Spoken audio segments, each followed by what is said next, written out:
네, 감사합니다.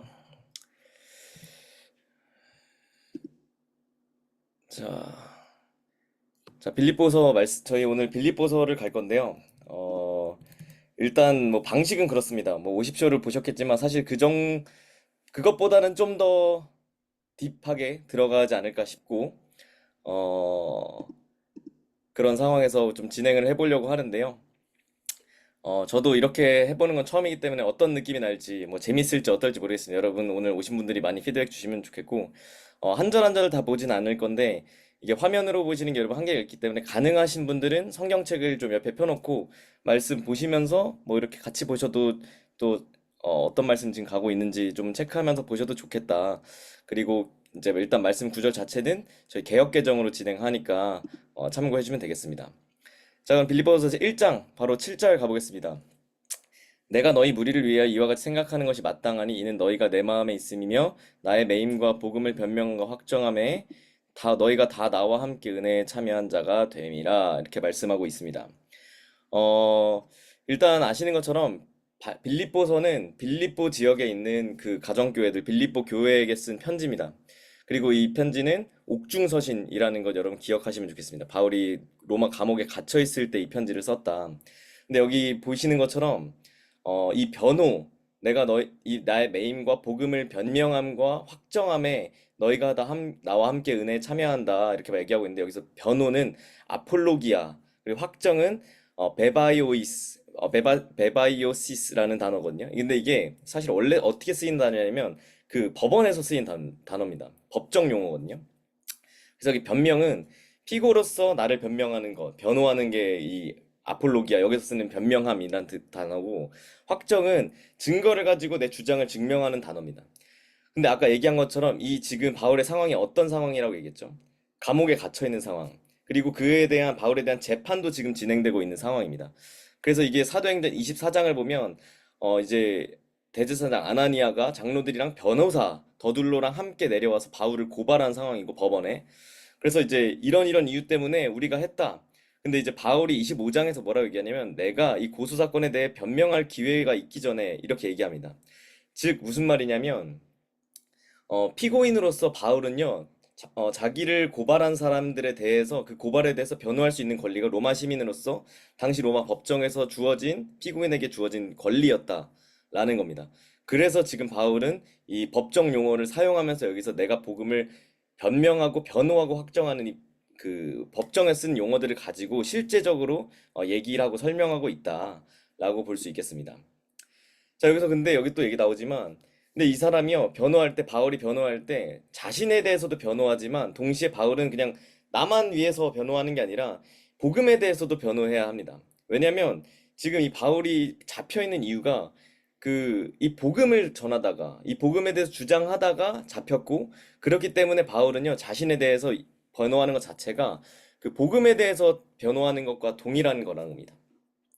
그래서 그 바울이 법정에서 변호하는 게 그 복음을 변명하는 거다. 복음을 변호하는 거다라고 여기 나온 것처럼 복음을 변호하는 거다라고 나오고 있는 거죠. 그래서 그 사도행전들을 보면 그 체포된 이후에 법정에서 막 긴 설교들이 있잖아요. 바울이 하는 설교들. 내가 막 담에색에서 누굴 만났고 그래서 어떻게 바뀌었고 막 내가 이렇게 됐다 저렇게 얘기했다 막 길게 얘기하는 것들이 사실은 법정에서 피고인으로서 피고인 발언하세요 했을 때 내 얘기를 하겠습니다 하면서 이제 변호하는 거라는 거죠. 그래서 근데 이 내용은 그냥 나 개인만을 변호하는 게 아니라 사실은 복음을 전파하고 있는 거다. 라는 것을 여러분 기억하면 좋겠습니다. 그래서 여러분이 빌립보서를 이제 뭐 빌립보서 다 끝났지만 빌립보서를 또 한 번 더 읽어보실 때 이제 또 읽으실 거니까 빌립보서 읽으실 때 이 변호와 확정 막 이런 거 단어들이 나오면 아 지금 바울이 그 법원에서 얘기하는 그 그림을 가지고 지금 설명하고 있구나라는 걸 여러분 생각하면 좋겠습니다. 근데 여러분 재밌는 건요. 그 이제 여기서도 얘기하지만 초대교회 성도가 이 바울뿐만 아니라 초대교회 성도들이 여러분 어떤 상황인지 여러분 아시잖아요. 그 핍박당하고 박해받고 있었던 예수 믿는다는 것으로 인해서 진짜 뭐 고발도 당하고 죽임을 당하는 것이 빈번했던 시대였거든요. 그래서 어 어쩌면 이들이 고발을 당해서 법정에 서는 게요, 어쩌면 일생에 한 번 공적인 자리, 그렇게 다양하고 많은 사람들 공적인 자리에서 내가 믿는 이 복음을 증거할 수 있는 절호의 아니면 또 최후의 기회가 된다는 거죠. 되게 아이러니하고 모순될 수 있지만 이게 그들에겐 기회였다라고 얘기합니다.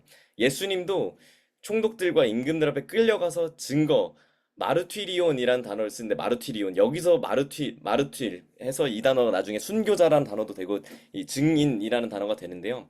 여기서 얘기합니다. 19절 말씀 보면 너희가 끌려갈 거야. 근데 너네가 그들과 이방인들에게 증거가 되게 하려고 하는 거야. 너희를 넘겨줄 때 너희는 여기 노란 줄 친 것처럼 어떻게 또는 무엇을 말할까 염려하지 말라라고 얘기합니다. 이 19절 말씀은요, 그 성도들이 항상 이때 당시에 고민을 하던 상황이었다는 걸 보여줍니다. 성도들이 그냥 뭐 신앙생활하고 저희처럼 이제, 물론 우리도 막 완전 편하다는 건 아니지만 그때 당시에 비해서 완전 편하잖아요.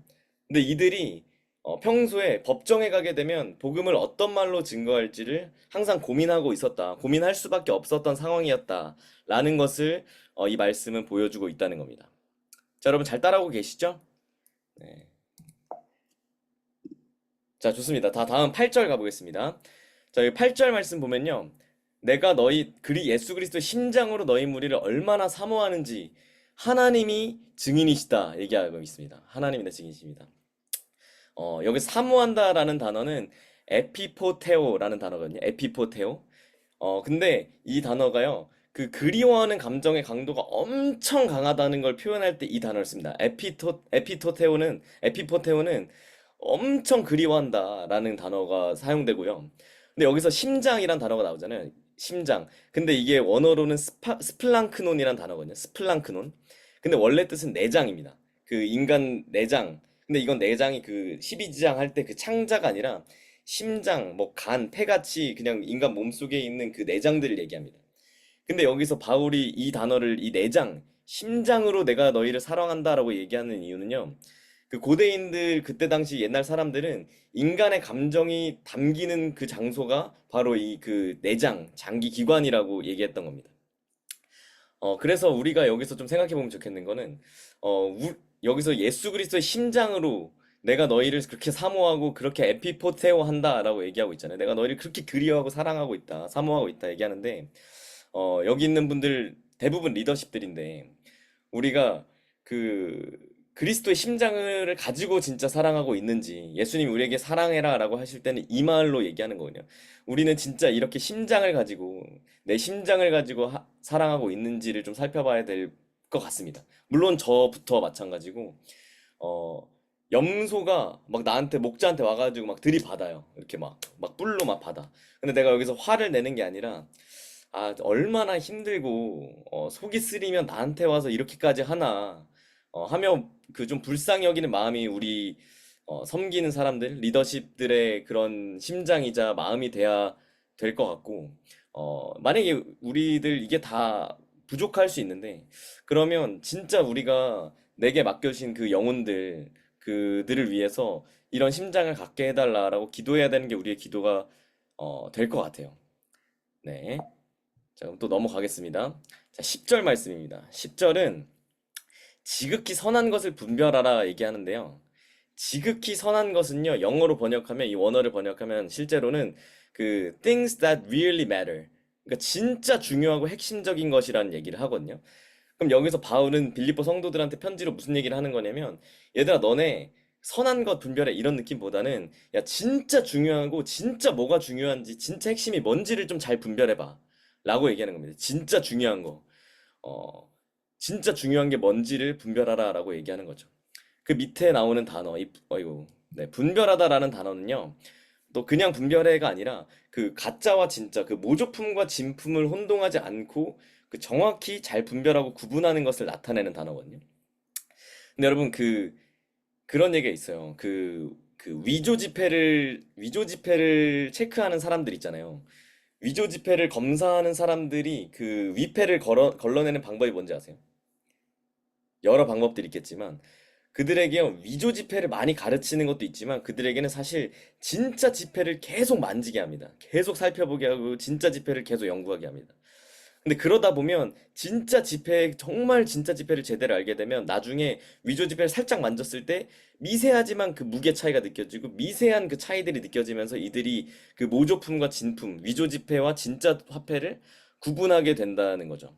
그러니까 우리도 그 분별하라라고 할 때 진짜와 가짜, 모조품과 진품을 혼동하지 않고 잘 구별해라 할 때 우리는 물론 이단에 대해서도 잘 알아야 되죠. 근데 우리가 교회에서 이단에 대해서만 가르치기보다 진짜 복음을 계속 얘기하는 이유도 사실 이런 거죠.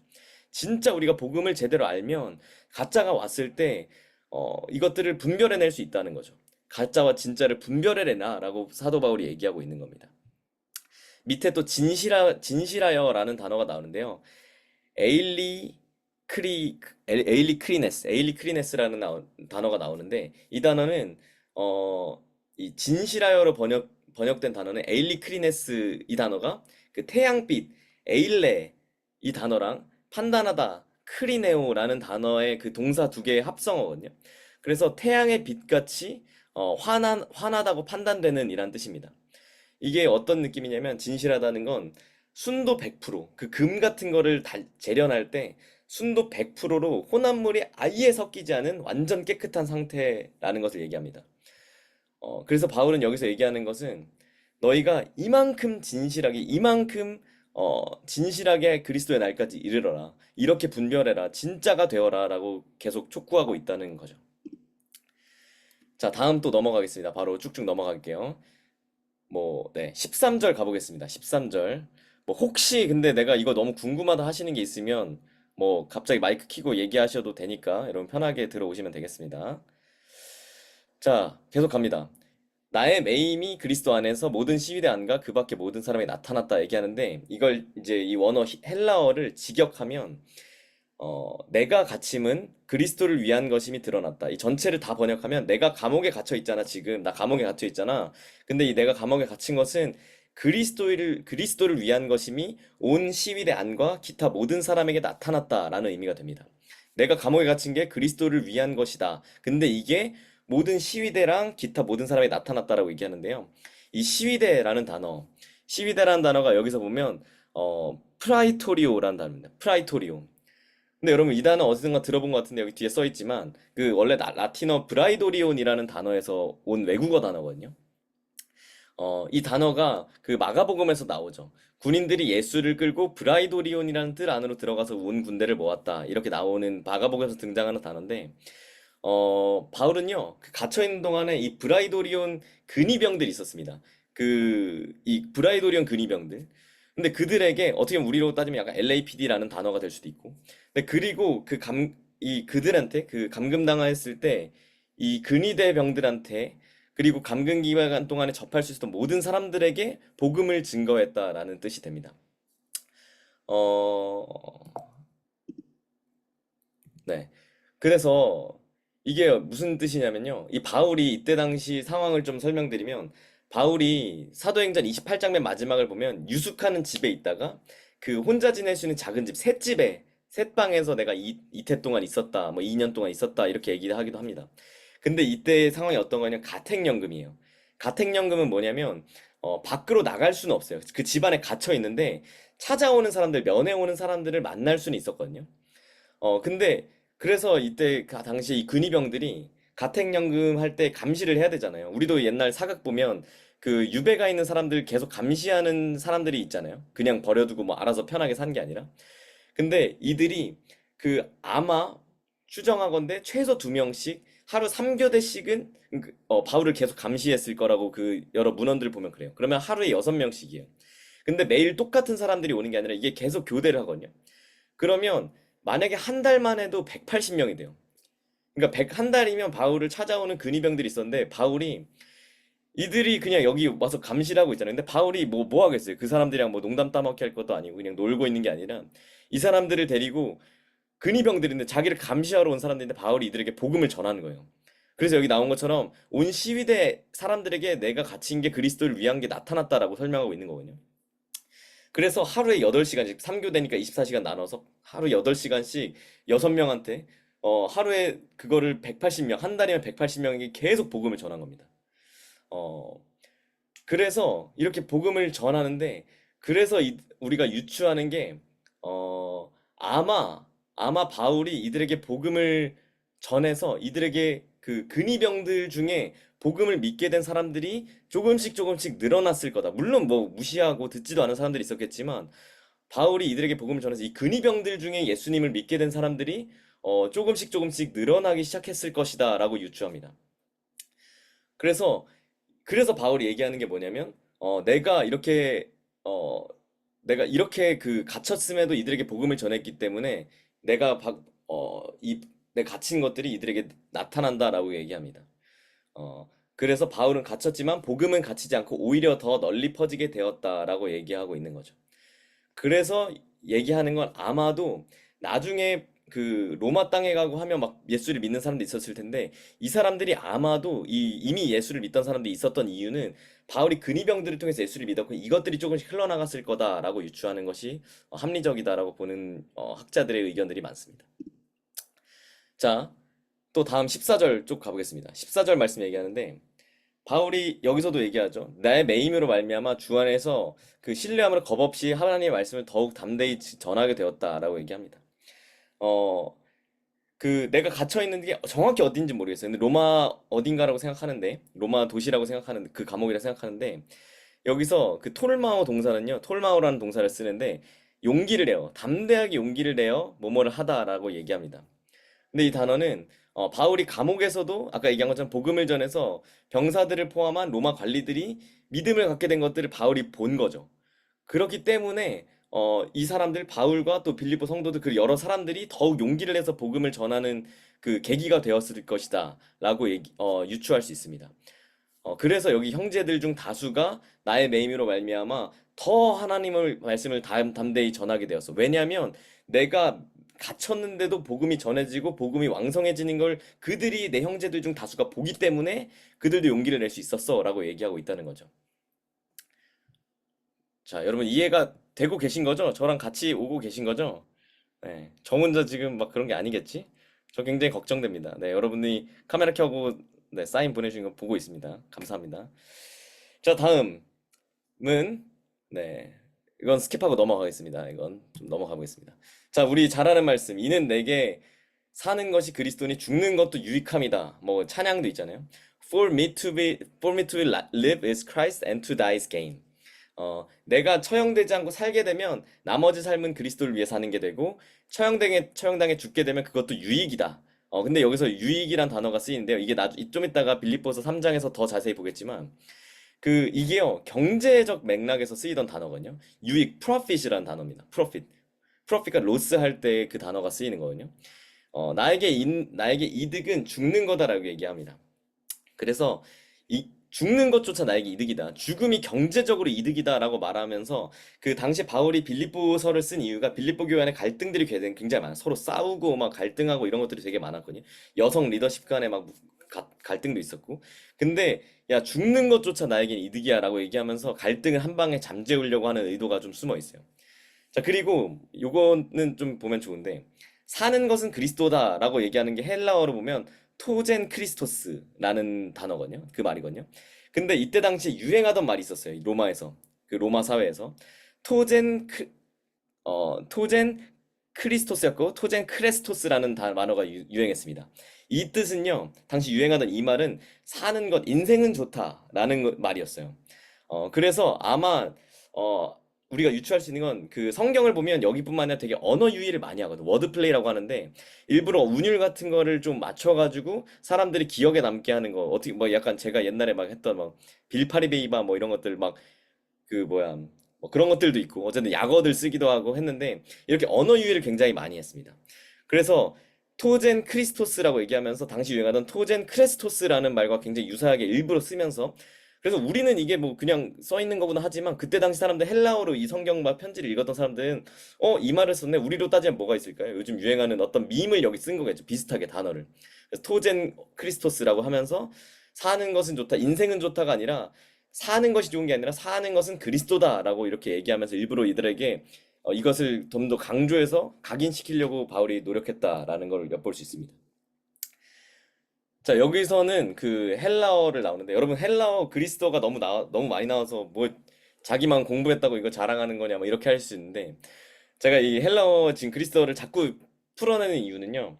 우리가 성경을 볼 때 그 원어를 자꾸 들여다 볼 수 있어야 됩니다. 물론 여러분에게 막 원어를 여러분이 공부하세요 이렇게는 얘기하지 않지만 어, 이 그 이단이 자꾸 이단으로 빠지게 되고 이단이 문제가 있는 이유는요. 그들은 보통 원어를 해석하지 않아요. 원래 실제로 어떻게 쓰였는지 이게 어떤 용례로 쓰였는지 보지 않고 그냥 한글을 가지고 딱 그걸 가지고 이 단어 빼다가 저기랑 연결시키고 이렇게 성경 공부를 하거든요. 그래서 되게 문제가 되는 건데 그래서 우리는 실제로 그때 당시 이 단어가 어떻게 쓰였는지를 살펴보는 게 너무 중요합니다. 어, 자, 어쨌든 그래서 원어를 살펴보고 있는 거니까 지금 제가 지금 여러분 앞에서 지금 저의 이것을 변명하고 확정하고 있는데 자, 여기서 얘기합니다.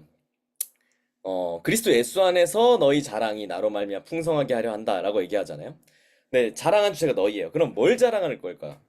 근데 빌리버 3장 3절을 보면 이게 약간 단서가 나오거든요.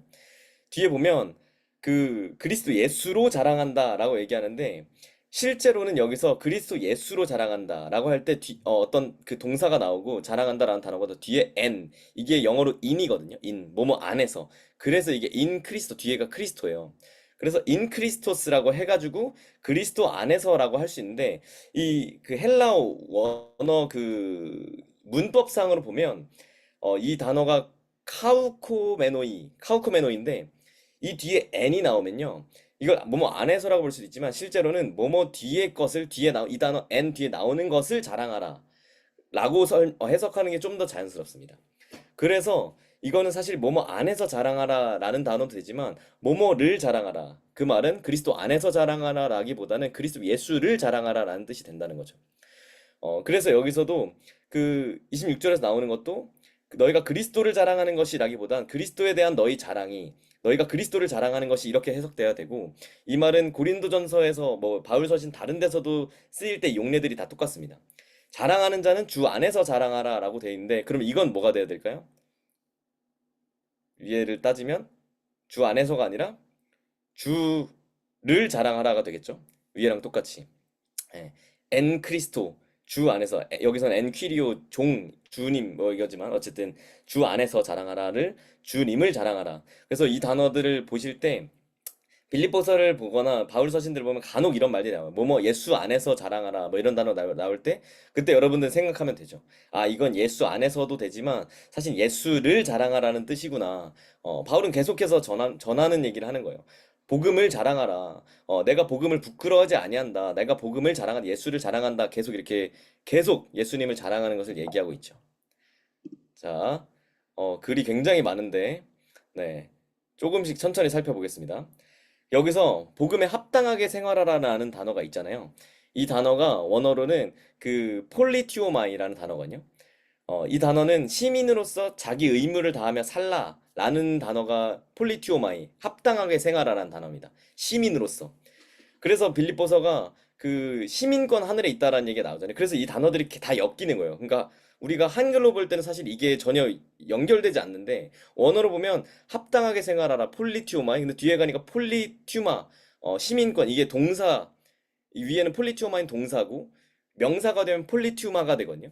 그래서 이 단어를 볼 때 아까 폴리튜마에 나왔었는데 여기 또 폴리튜마가 나오네. 그때 당시 서신 읽던 사람들 당연히 연결이 될 수밖에 없어요. 우리는 그게 안 되지만 이 폴리튜마는요. 위에서 얘기한 것처럼 자기가 소속된 폴리튜마, 그 시민권 있는 그곳에 충성을 다해서 그 폴리튜마에서 살아가는 사람으로서 자기 의무를 다하면서 살아간다라는 뜻을 갖고 있거든요. 그래서 에베소서에서도 보면 우리 에베소서도 읽었지만 그 이스라엘 나라 밖의 사람이라 할 때 이 나라도 똑같이 폴리테이아스라는 단어 이 여기서 또 파생된 이 단어를 쓰거든요. 그 여기서 조금 여러분들이 그 백그라운드를 좀 더 보시면 좋은데 그 당시에는요 그 유대인들이 그 지금 단어로 제가 갑자기 생각이 안 나는데 그 뭐지 저기 해외 가 사는 디아스포라 죄송합니다 유대인 디아스포라들이 많았잖아요. 근데 그 이민 가서 사는 그 도시보다요 많이 떨어져 흩어져 살았는데 자기가 사는 그 도시보다 예루살렘이란 자기 원래 도시 거기에 더 큰 충성을 바쳤던 게 유대인들이었어요. 그리고 그 자기가 받은 이방 도시에서 뭐 로마나 그런 데서 시민권보다 유대인인 것을 훨씬 더 자랑스럽게 생각했던 게 유대인들이거든요. 그래서 바울은요, 지금 이런 상황을 염두에 두고 얘기합니다. 성도들은 그 시민권이, 너네는 시민권이 로마도 아니야. 너희 폴리투마는 로마가 있는 것도 아니야. 사실 그 너네가 있는 예루살렘도 아니야. 실제로는 하늘에 있는 거야. 너희 폴리투마는 하늘 예루살렘에 있는 거야. 라고 얘기합니다. 그래서 너희는 그 시민권, 그 폴리투마, 예루살렘, 하늘 예루살렘의 폴리투마를 자랑스럽게 생각하고 그 폴리투마를 위해 충성을 다 바치면 살아야 된다라고 얘기하고 있는 겁니다. 그래서 이 상황에서 얘기하는 건 바울은 이런 상황에서 유대인들에게 너희의 폴리티마 어디야? 너희 시민권 어디야? 라고 묻고 있는 거거든요. 뭐 그러면 사람들은 예루살렘, 뭐 로마, 뭐 빌립보 이런 도시들을 얘기했잖아요. 근데 바울은 여기서 얘들아 근데 맞는데 이제 너희들의 폴리투마는 더 이상 거기가 아니라 하늘에 있는 예루살렘이야.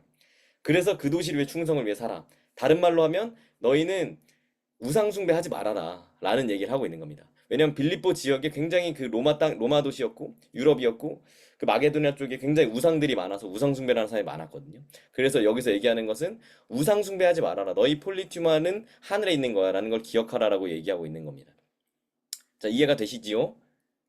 네. 자, 넘어가 또. 자, 27절 뒷부분 또 얘기를 하는데 너희에 관한 그 이야기들을 내가 너한테 가보나 떠나 있으나 상관없이 들을 수 있도록 시민답게 살아라. 라고 얘기합니다. 그 폴리투마처럼 살아라. 근데 여기서 두 가지를 얘기합니다. 첫 번째는 너희가 한 마음으로 서서 얘기합니다. 한 마음으로 서서. 여기 뒤에 제가 흐리게나 잘 안 보이시겠지만 이 로마 병정들 그림이거든요. 여러분 그 로마 군인들 여러분 아시죠? 로마 군인들 그 영화 보면 로마 군인들의 그 군사 뭐라 해야 돼? 전술이 어땠죠? 그 약간 300 영화 300에서 나오지만 일렬로 쫙 서서 그 창병들이 방패를 들고 있다가 자리를 딱 지키고 그러다가 창병들이 딱 긴 창을 찔러서 이렇게 일렬로 서서 이렇게 이런 전술을 썼었잖아요. 그런 전술들을 많이 썼었는데 여기서 그걸 유추시키는 단어를 쓰는 겁니다. 한 마음으로 서 있다라는 건요.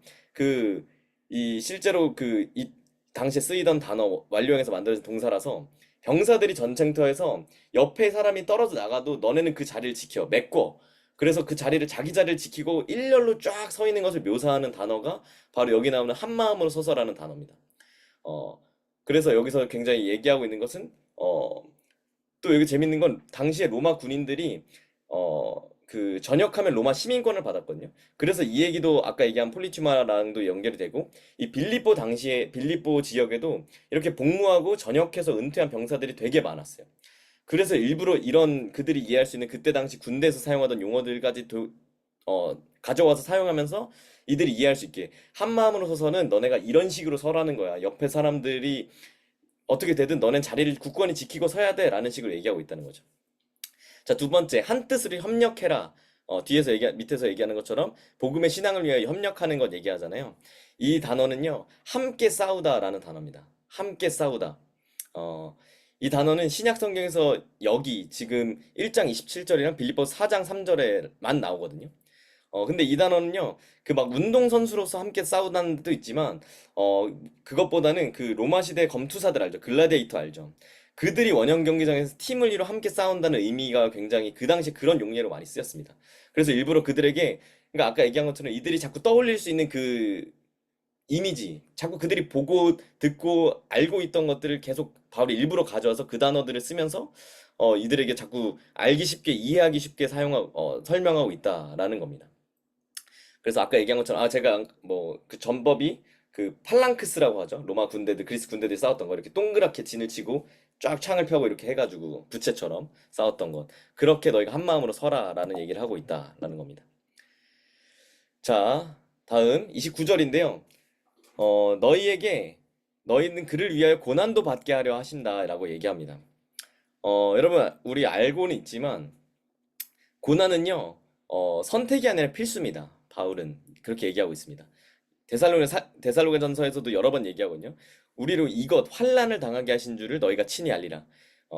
우리가 너희와 함께 있을 때 장차받을 환난을 너희에게 미리 말하였다. 얘기하고 2장 2절에서는 우리가 먼저 빌립보에서 고난과 능욕을 당하였다라고 얘기합니다. 빌립보에서도 고난과 능욕을 당하였던 거예요. 바울은요 복음을 전할 때 사람들이 복음을 받아들이잖아요. 그러면 그냥 좋은 얘기만 하는 게 아니라 너 근데 고난도 받게 될 거야. 분명하게 바울은 얘기했습니다. 고난도 반드시 따라올 거다.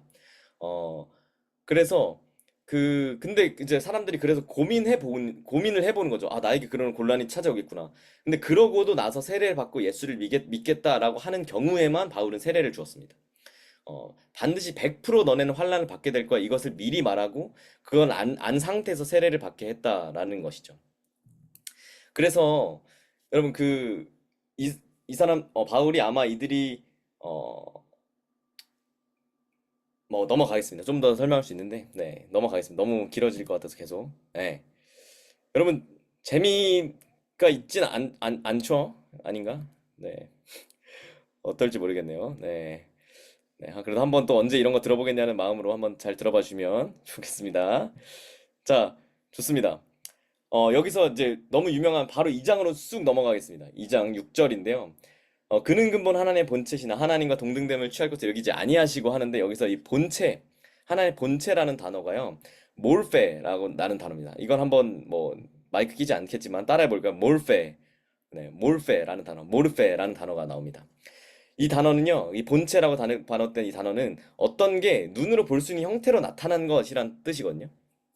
그래서 이 단어가 마가복음에서도 사용됩니다. 어, 예수께서 다른 모양으로 그들에게 나타나셨다. 모양으로 번역됐지만 이게 이때도 몰페. 예수님 부활하셨을 때 그들에게 예수님께서 다른 몰페로 그들에게 나타나셨다라고 얘기합니다. 여기 뒤에 2장 7절에서도 종의 몰페를 가지사 사람들과 같이 되셨다라고 바울은 얘기하고 있거든요. 또 뭐 욥기에서도 이게 나중에 70인역 또 보면 한 그 영이 서 있는데 내가 그 형상을 알아보지 못하여도 오직 한 몰페가 내 눈앞에 있었다라고 얘기합니다. 사람의 몰페를 따라 집에 두게 했다. 뭐 이렇게 하면서 몰페가 한글로 번역될 때는 모양, 뭐 형체, 형상으로 다르게 됐지만 헬라어는 다 몰페, 동일하게 이 본체랑 똑같은 단어로 번역됐다라는 거죠. 눈에 보이게 나타난 것. 자, 그러면 자, 그러면 여기 얘기한 것처럼 몰페란 단어는요. 인간의 눈으로 볼 수 있는 어떤 형상을 얘기합니다. 그러면 몰페는 형상이란 뜻을 가지고 있는 아이콘. 여러분 잘 알잖아요. 컴퓨터 얘기할 때 아이콘 얘기하잖아요. 이 아이콘이 실제 이 그리스 헬라어 아이콘에서 나온 거거든요. 그럼 그 폴더 이거 뭔가 여기 안에 뭐가 있는 거를 표현할 때 이 아이콘 그 그림 얘를 형상해서 나타낼 수 있는. 그래서 뭐 예전에 아이콘 바꿔가지고 뭐 이렇게 뭐 강제 종료 모양으로 바꾸기도 하고 막 그랬었잖아요. 옛날 우리 컴퓨터 시간에 하면 그 아이콘이 여기서 나온 겁니다. 그 형상이란 단어. 근데 이게 신약 성경에서 되게 많이 나와요. 이 아이콘이란 단어도. 이 아이콘과 이 글이 누구의 것이냐? 동물 모양의 아이콘으로 바꾸었다. 로마서에서 나오고 이 짐승과 그의 아이콘에게 경배했다. 그리스도는 하나님의 아이콘이니라. 그는 보이지 아니하는 하나님의 아이콘이시다. 고린도 후서에서도 그와 같은 아이콘으로 변화했다라고 얘기하죠. 그러면 본체로 번역된 모르페, 아까 얘기했던 몰페랑 형상으로 번역된 아이콘은요, 예수 그리스도를 향해 사용될 때 그 뜻은 거의 같다라고 얘기할 수 있다라는 겁니다. 자, 그럼 몰페, 아이콘, 이걸 두 개 다 머리에 둔 상태로. 자, 그러면 예수님은 보이지 않는 하나님이 인간의 눈으로 볼 수 있는 모습으로 나타나신 하나님이죠. 이거 우리가 아는 것처럼 요한복음 1장 1절에서 나오죠. 태초에 말씀이 로고스가 계시니 이 말씀 하나님과 함께 계시 이 말씀은 곧 하나님이시니라. 어, 그는 근본 하나의 본체 신화를 그럼 풀어서 번역하면요. 그는 진실로 하나님의 본질을 보여주는 하나님의 형상, 아이콘, 몰페로 존재하셨으나로 번역할 수 있습니다. 즉, 다른 말로 하면 그리스도는 눈에 보이지 않는 하나님인데 원래 눈에 안 보여. 근데 인간의 눈으로 볼 수 있는 모습으로 나타나신 분이야. 나타낸 분이야. 그리스도가 근본 하나님의 본체시다라는 말은 몰페다라는 것은 그리스도의 선제. 여기서 선제가 뭐냐면 그리스도가 원래부터 그 전부터 계셨다. 예수로 태어날 때 그때 뿅 생긴 게 아니라 예수님은 하나님과 같이 창세전부터 함께 하나님과 함께 계셨다. 그때부터 그러면 하나님의 몰페이기 때문에 그때부터 우리에게 보이게 나타난 형상이니까 그 몰페니까 원래부터 함께 계셨다. 그래서 여기서 얘기하는 거 예수님은 그냥 인간이 아니야. 창조주 하나님을 나타내는 분이야라는 것을 여기서 얘기하고 있다라는 거죠. 이 되게 짧은 그냥 그는 근본 하나님의 몰페시나라는 거지만 여기서 얘기하는 건 사실 이만한 얘기들이 다 함축된 표현이다라는 것을 여러분 기억하면 좋겠습니다. 자, 하나 더 나옵니다. 또 아주 짧은 말씀에서 굉장히 길죠. 뭐 이렇게까지 딥하게 가야 되나 싶지만 자, 뒤에 여기 동등됨을 취할 것을 여기지 아니했다라고 얘기합니다. 취할 것으로 번역된 이 단어 하르파그모스라는 단어인데요. 이 동사형이요. 잡아채다, 낚아채다라는 뜻이거든요. 그래서 원래 어떻게 쓰이냐면 강도가 물건을 이렇게 훔치듯이 탈취하듯이 잡아챈다라는 뜻이에요. 또는 뭐 전쟁에서 승리한 사람이 그 물건들을 뭐 노략하는 것들, 탈취한 것들 그런 물건들을 나타내기도 하거든요. 자, 그러면 그리스도는 원래 하나님의 몰페시지만 하나님과 동등됨, 다른 말로 하면 하나님과 동등한 신적 지위, 그것을 탈취해야 될, 훔칠 대상으로 생각하지 않았다. 근데 왜 여기서 갑자기 바울은 이 탈취하다, 훔치다라는 말을 사용하는 걸까? 왜 이 단어를 쓸까요, 여러분? 여러 이유가 있겠죠. 근데 제가 여기 정답을 이미 적어놨는데, 아마도 바울은 여기서 아담을 우리가 떠올리기를 원하는 것 같아요. 예수님은 이 하나님과 동등됨, 하나님과 원래 동일한 그 몰페시지만 하나님과 동등됨을 취하지 않았어. 훔치지 않았어. 탈취하지 않았어. 근데 취한 사람이 있었어. 어, 그 첫 번째 아담이었던 그 첫 번째 아담은 여기 나오는 것처럼 하나님과 그는 같이 되고 싶었어. 그 동등되고 싶었어. 하나님께서 그에게 모든 생물을 다스리라는 권한을 주셨거든. 근데 그에게 다스리고 모든 바라를 바라주셔서 근데 그는 그것을 동등됨을 취할 것으로 여겨버렸던 거야. 아담은 그렇게 실패하고 범죄했어. 그래서 아담이 범죄한 건요, 그냥 뭐 선악과를 따먹었어, 나쁜 짓 했다, 욕심 부렸어, 뭐 이런 접근으로 이렇게 접근하면 안 되고요. 우리는 접근할 때 아담은 하나님과 동등됨을 취하고 싶어 했던, 훔치고 싶어 했던 사람이 아담이었던 거예요. 그러니까 우리 마음에도 사실 우리가 여러 죄들을 짓지만 뭐 내가 뭘 했어, 어떤 나쁜 짓을 했어, 뭐 나쁜 욕을 했어, 이런 것 결국은 내가 내 주인 되고 싶은 것, 내가 하나님과 동등되고 싶은 것, 하나님과 동등됨을 취하고 훔치고 싶은 그 마음이 결국 그 죄의 본질이라는 겁니다. 내 인생의 주인 나잖아. 내가 뭐 내 맘대로 사는 거잖아. 뭐 내가 쾌락 즐기면 되잖아. 뭐 내가 이렇게 하면 되잖아. 라는 것. 아담과 똑같은 범죄라는 것을 여러분 기억하면 좋겠습니다. 자, 7절. 자기를 비워 종의 형체를 가졌다. 종의 몰페를 가졌다. 얘기하는데 비우다. 케노.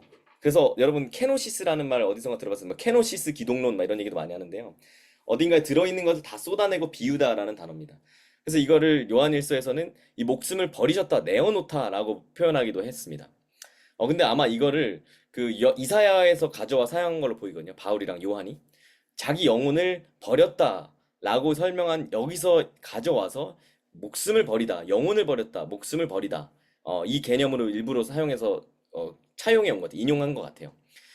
그리스도는 자기 자신을 비우셨습니다. 케노시스 하셨습니다. 다른 말로 하면 자기 들어있는 것 모든 걸 다 비웠다. 하나님의 아들로서 갖고 있던 아까 얘기했던 하나님과 동등됨, 하나님과 동등한 몰페셨지만 그럼에도 자기가 갖고 있는 모든 것들을 다 완전히 싹 다 비워버렸다. 그리고 노예의 형상, 이 종이란 단어가 실제로 그 당시에 그 노예 제도가 있던 사회잖아요. 그 노예라는 얘기거든요. 그 노예의 형상으로 노예의 몰페로 이 땅에 오신 것을 한마디로 요약한 게 자기를 비워 종의 몰페를 가지사 사람들과 같이 되셨다라는 뜻이 나는 거죠. 자, 여기서 그래서 설명하는 것처럼 그 형체, 아까 얘기했지만 본체, 아까 얘기한 거랑 동일한 단어다. 그러면 이 말은 그리스도가 사람의 모양으로 나타나신 것은 예수님의 성육신, 예수님이 종의 형체, 그 노예의 형체로 몰페로 나타나신 것, 성육신하신 것을 여기서 바울은 얘기하고 있다라는 거죠. 사실 여기 보이는 우리가 잘 아는 이 2장 6절부터 11절 그리스도 찬미송 막 이렇게 얘기하는데요. 여기가 너무 유명하지만 사실 굉장히 신학적으로 굉장히 깊은 내용들이 많이 담겨 있습니다. 그래서 우리는 그냥 좋은 말씀이다 이러고 넘어가지만 사실 신학자들이 이것만 가지고 막 몇십 페이지, 몇백 페이지 막 그냥 논문을 쓰고 그러거든요. 그래서 왜냐면 여기 들어있는 이 두 절만 봤지만 여기에도 엄청 많은 내용들이 담겨 있기 때문이다. 라는 거. 그래서 나중에도 여러분들 이 말씀을 좀 곱씹으면서 이때 그때 그때 그 사람이 이런 얘기 했었는데 생각난다. 라고 해면 너무 좋겠다. 그 조금이라도 기억나면 너무 좋겠다. 근데 뭐 기억 안 나더라도 그때 이거 되게 깊게 얘기했었던 것 같은데 라는 정도만 생각나도 너무 좋을 것 같습니다. 자, 그럼 쭉 점프 뛰어서 3장으로 넘어가 보겠습니다. 3장. 굉장히 점프를 많이 뛰는데 네. 안 그러면은 네, 시간 안에 절대 못 끝날 것 같아서. 자, 3장 7절. 아까 얘기했죠. 그 유익하던 것 얘기했을 때 뒤에서 다시 한번 얘기한다고 했는데 여기 나왔습니다. 그러나 무엇이든지 내게 유익하던 것을 내가 그리스도를 위하여 다 해로 여긴다. 자, 근데 여러분 성경 가지고 계시면 앞에 보시면 3장 5절부터 보면 막 이걸 저를 외울 때 빌파리베이바 했는데 빌립보서 나오는 8일 만에 할례를 받고 이스라엘 족속이고 베냐민 지파 히브리인 중에 히브리요 율법은 바리새인이 해가지고 빌팔 이베히바 막 이렇게 외웠었거든요. 근데 이 빌파리베이바 내가 얼마나 자랑하려면 자랑할 게 많은 줄 알아? 라는 얘기를 하는 거예요 앞에서. 나 진짜 이 정도야. 이걸 사실 제가 최근에 이걸로 논문을 썼었는데 이 절들로. 근데 어쨌든 이렇게 쫙 설명을 해요. 내 근데 이렇게 유익하던 게 많았어라고 얘기하는데 여러분 아는 것처럼 바울이 다메섹 가다가 예수님을 만나잖아요. 그러고 그에게 어떤 사건이라면 자기의 가치관이 완전히 뒤집어집니다. 전복됩니다. 자, 아까 얘기했지만 이 유익이란 단어, 그, 이 유익이란 단어가요, 어, 케르데 뭐 이렇게 나오는데, 이 profit이란 단어고, 세미아라는 단어인데, 이건 손실입니다. 이게 사실 우리로 따지면 대차대조표 여러분 다 아시죠? 회계, 회계할 때 그 경영학에서 배우는, 회계에서 배우는 그 대차대조표, 그 왼쪽에 대변이 쫙 있고, 그 프로핏이 쫙 있고, 이쪽에 러스가 쫙 있고, 그래서 이것들을 맞추잖아요. 여러분, 그 아울리치 가서도 회계 이제 곧 섬기게 되는 분을 주님으로 축복합니다. 근데 그분도 이제 회계 이거 결국 또 영원 맞춰야 되는데, 바울이 얘기하는 게 지금 이 얘기를 하는 거예요. 대차대조표를 그리라는 거예요. 근데 제가 여기 그림 뒤에 보면 그 저울을 얘기했는데, 그때 당시는 뭐 대차대조표 느낌은 아니었고, 저울로 얘기한 거죠. 왼쪽, 오른쪽을 어디가 이렇게 되게 하냐, 뭐 이렇게 설명한 거죠. 그래서 이 재정 메타포를 일부러 사용합니다. 여기 얘기한 건 자기가 과거에는 나한테 프로핏 그 대변에 놨다고 여겼던 것들 뭐 내 바까 얘기한 빌파리베이바 되게 많잖아요. 근데 그걸 이제는 과감하게 다 손해야. 이거 다 차변으로 보낼게. 왜냐면 얘네들이 결국 나를 그 교회를 핍박하는 예수님을 핍박하는 길로 나아가기 때문에 이건 다 손해로 보낼게. 이렇게 얘기합니다. 아까 얘기한 것처럼 그 구약 시대에서도 잠언에도 보면 저울질한다는 얘기가 나오죠. 자, 다 차변으로 보내고 바울은요 크리스토를 위하여 지금까지 장부 계산을 이 대차대조표 정리를 다시 합니다. 완전히 예수님을 만나는 다메섹에서 뒤집어진 가치관 때문에 장부 계산을 다시 해요.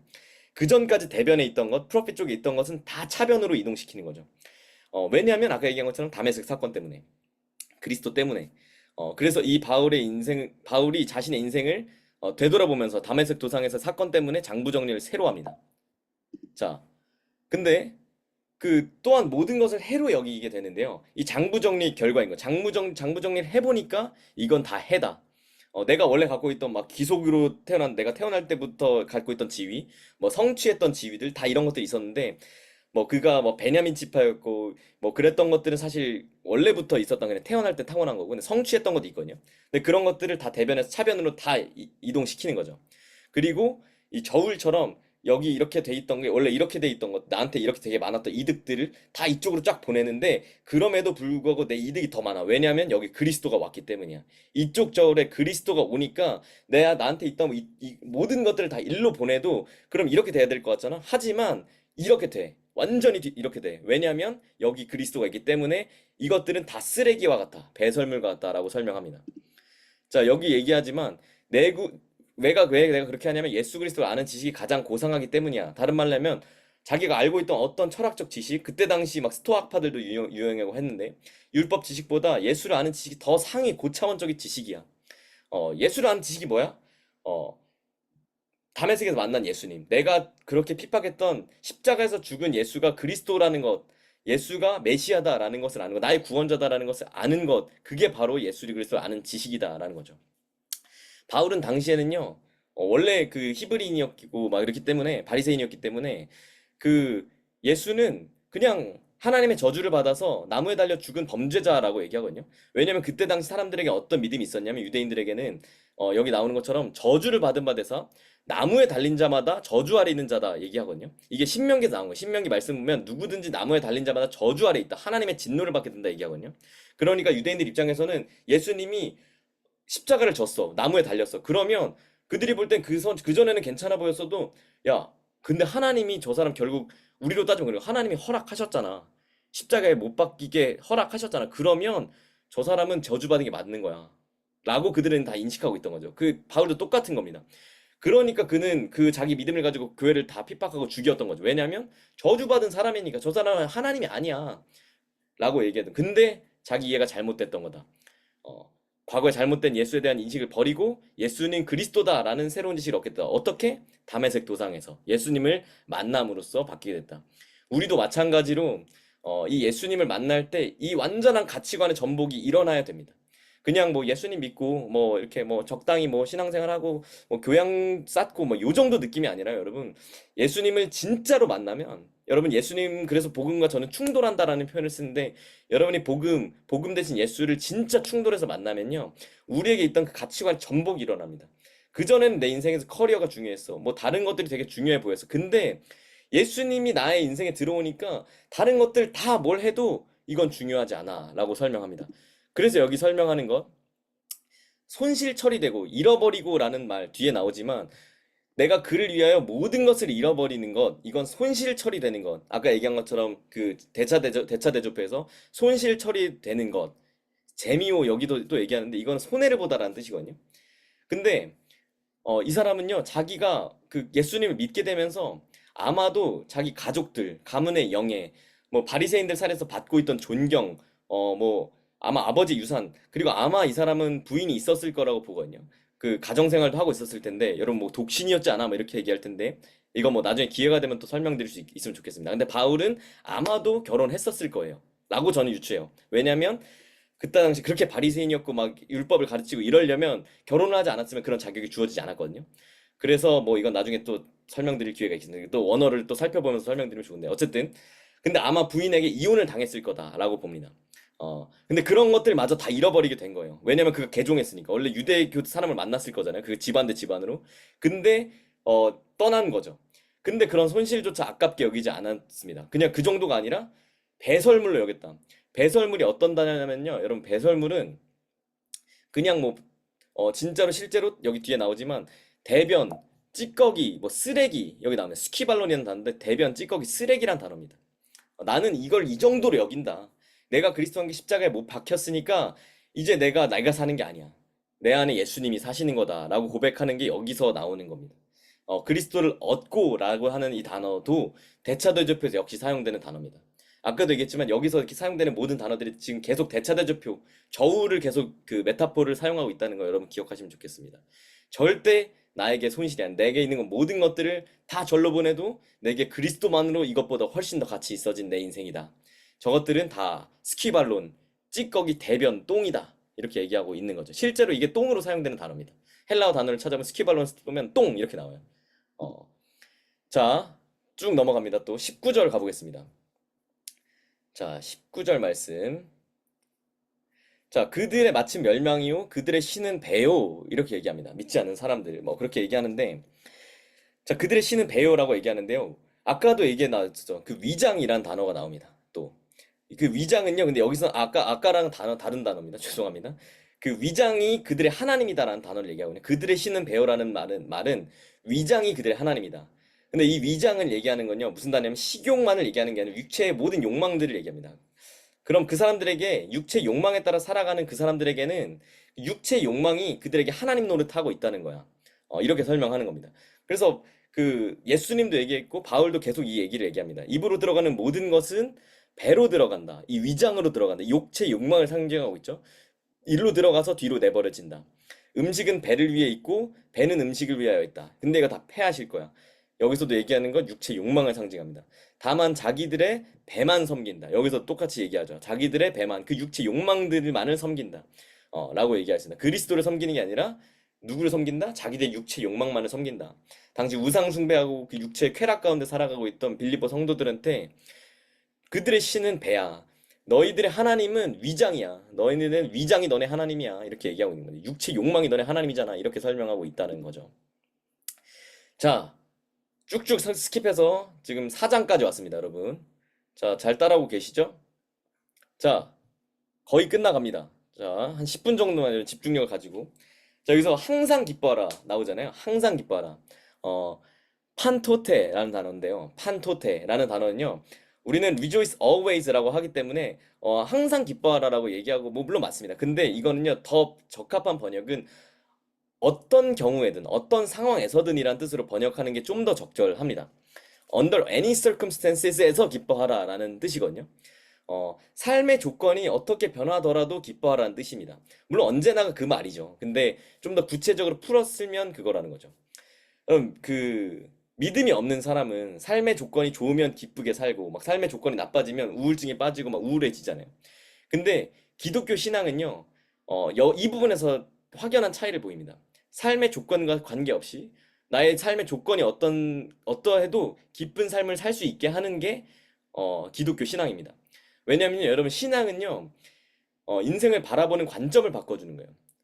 여러분, 어떤 사람들이 신앙은 마치 지니 속의 램프 속의 진이죠. 램프 속의 진이처럼 내 소원을 들어주고, 예수 믿으면, 옛날에 그런 게 많아요. 예수 믿으면 복 받고, 예수 믿으면 뭐 되고, 예수 믿으면 시험 합격하고, 막 이런 걸로 생각하고, 우리도 그런 신앙을 가질 때가 많잖아요. 기복신앙이라고 우리 하는데.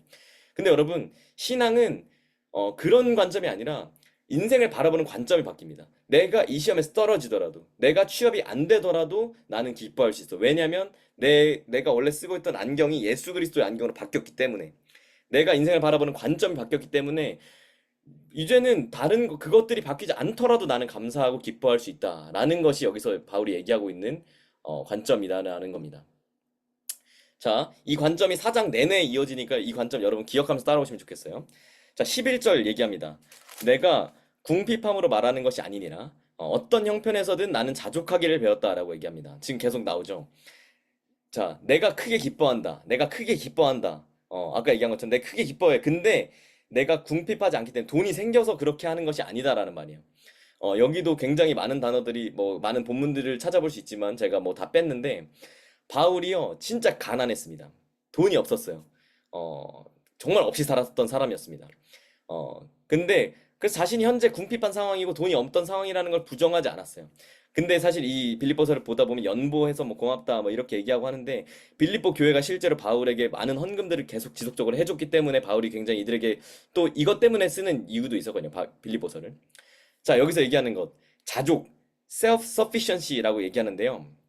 이 단어는 그 외부적인 환경에 좌우되지 않고 어떤 상황 속에서도 적응할 수 있는 능력을 얘기합니다. 당시 철학자들, 스토아 철학자들이나 냉소주의 철학자들이 그때 사회에 많았는데 그들도 되게 좋아하던 개념이었어요. 근데 이게 그 어떤 그런 셀프 서피션시 뭐 그냥 자족하고 뭐 내가 혼자 먹고 살 수 있게 되고 약간 요 정도 수준이 아니라요. 바울이 얘기했던 건 God sufficiency입니다. 어, 내가 혼자가 아니라 내가 혼자서는 절대 자족할 수 없지. 원래는 아까 얘기했던 그 빌파리베이바 나에게 그런 성취들 막 수많은 것들을 내가 채웠어야 돼. 그래서 이 저울을 이렇게 만들었어야 돼. 근데 지금은 하나님만으로 충분해. 하나님만으로도 난 자족할 수 있어. 나는 더 이상 궁핍하지 않아. 나는 자족하기를 배웠어. 이렇게 얘기하고 있는 거라는 거죠.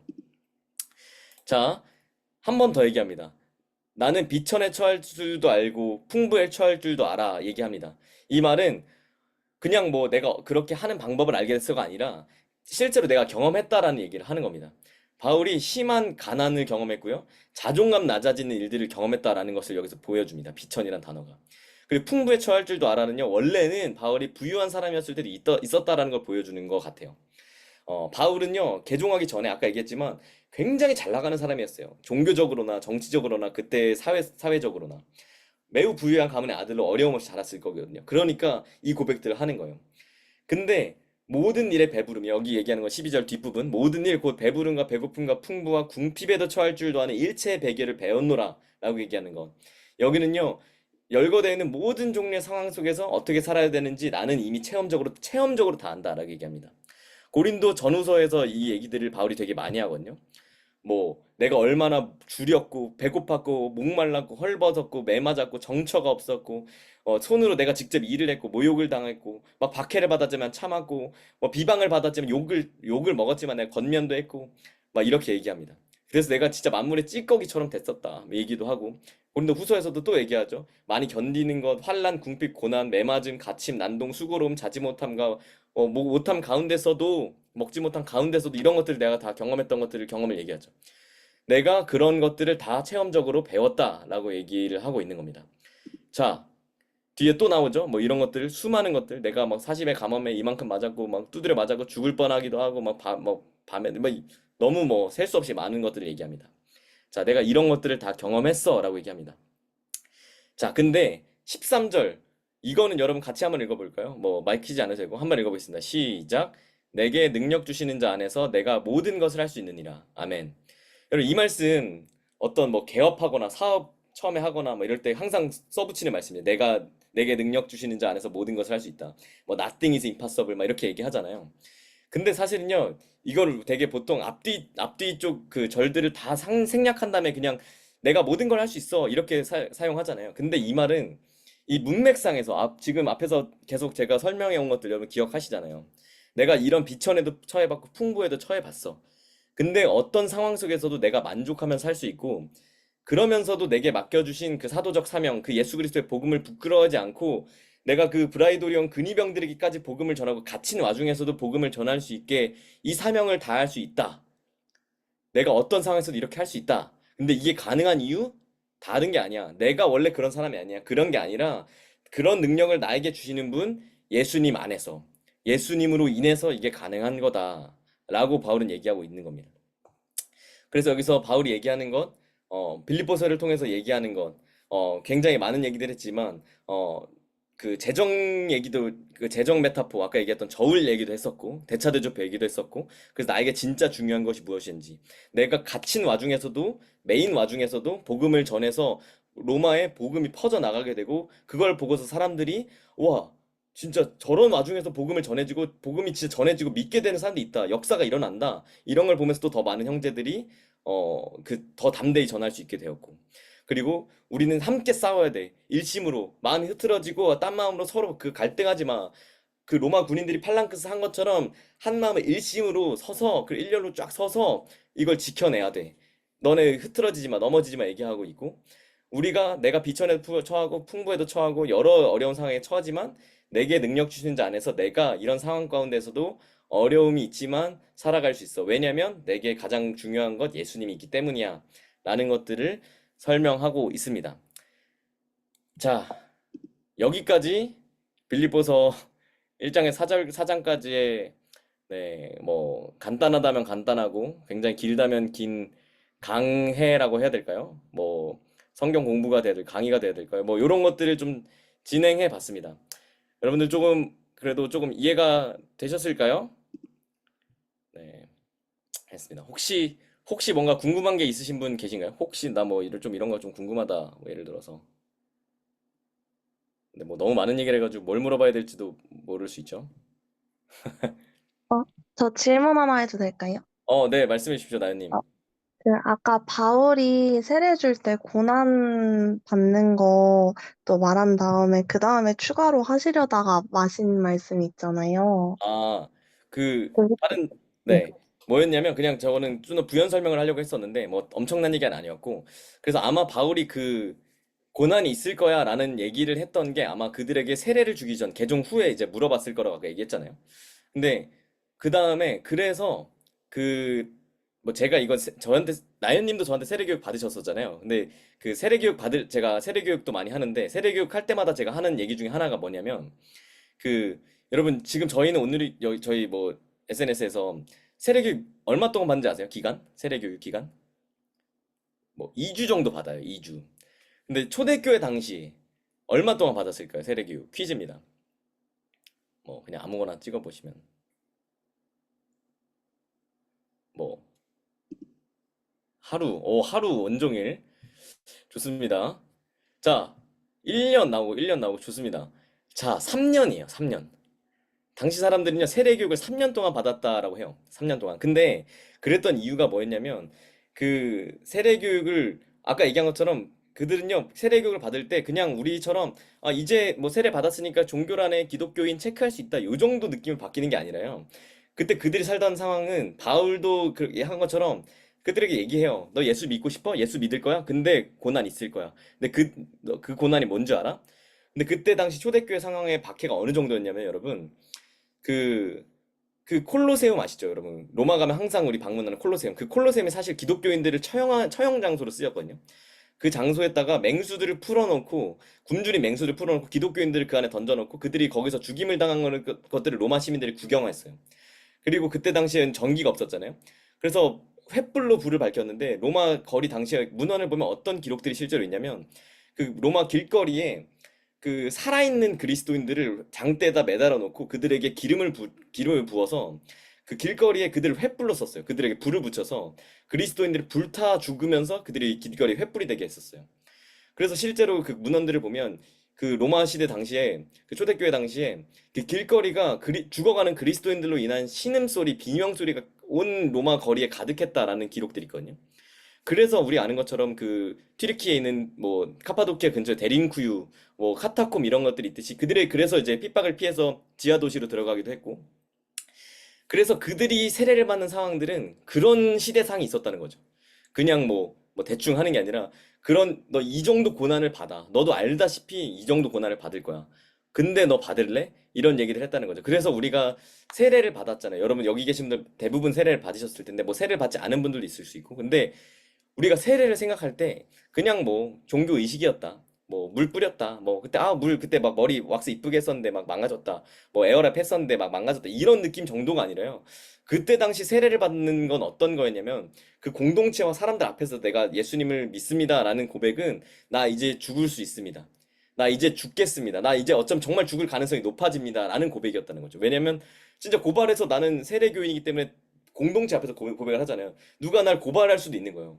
근데도 그들은 그 고백을 세례 공동체와 교회 앞에서 고백을 하나님과 공동체 앞에서 교회 앞에서 공동체를 그 고백을 하고 그렇게 그들은 순교하면서 죽어가기도 했다는 거죠. 근데 여러분 여기서 뭐 질문을 답변 마무리하면서 그 덧붙이고 싶은 얘기는 근데 그런 문헌을 보면 그때 당시 문헌을 보면 그런 기록도 있어요. 당시에 기독교 한 명이 죽어갈 때마다 새로운 그 기독교인 로마 시민 100명이 기독교인이 되었다. 로마 시민 100명이 기독교를 개종했다라는 기록들이 있어요. 무슨 얘기냐면 로마 시민들 아까 얘기했던 그들은 그런 철학과 그런 것들에 그런 사상들에 빠져 있고 그냥 우리랑 어떻게 보면 똑같은 사람들이에요. 근데 그들이 그리스도인들 이 사람들이 어떤 신흥 종교에 빠졌다는 이유로 이들을 다 죽이거든요. 근데 이 사람들이 너무 태연하게 죽어가는 거예요. 물론 두려워하기도 했지만 그들이 진짜 그 기쁨으로 그리스도를 따라서 죽는 거예요. 그 원형 경기장에서. 근데 이들이 웃으면서 막 웃을 마시면서 웃고 떨면서 막 저거 보라고 하다가도 문득 야 근데 쟤네 뭐야? 쟤네 왜 저렇게 의연해? 왜 저렇게 그냥 당연하다니 죽는 거야? 이 충격을 받고 이들이 오히려 찾아가서 복음을 듣고 이들이 개종하기도 하고 그래서 어쩌면 여러분 우리가 복음을 전하는 가장 좋은 방법은 우리의 삶의 진짜 다른 모습들을 그들에게 충격적으로 보여줄 때 그들이 예수를 믿게 된다는 거다. 삶의 진짜 변화가 결국 제일 가장 좋은 전도의 툴이다라는 것을 아까 얘기하고 싶었습니다. 근데 너무 길어서 뭐 다 설명을 하지 못했습니다. 네, 뭐 요 정도였습니다. 혹시 또 뭐 궁금하신 게 있으시면 알려주시고, 네, 네, 특별히 없으시면 자, 여기서 마무리를 한번 해보도록 하겠습니다. 뭐가 써있나? 감사합니다. 유섭님, 제가 더 감사합니다. 네, 그럼 여기서 오늘은 그 마무리하도록 하고요.